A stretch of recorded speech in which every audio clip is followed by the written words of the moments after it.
أعوذ بالله من الشيطان الرجيم. بسم الله الرحمن الرحيم.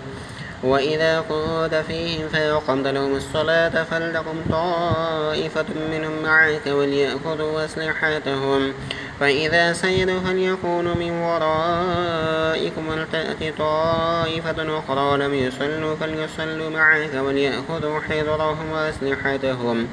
ود الذين كفروا لو تغفلون عن أسلحتكم وأمتعتكم فيميلون عليكم ميلة واحدة، ولا جناح عليكم إن كان بكم أذى من مطر أو كنتم مرضى أن تضعوا أسلحتكم وخذوا حذركم إن الله أعد للكافرين عذابا مهينا.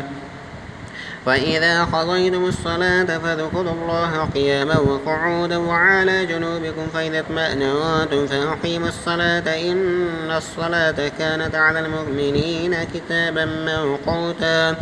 ولا تهنوا في ابتغاء القوم إن تكونوا تألمون فإنهم يألمون كما تألمون، وترجون من الله ما لا يرجون، وكان الله عليما حكيما.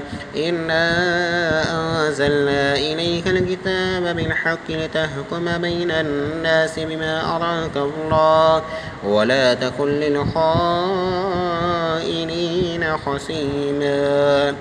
صدق الله العظيم.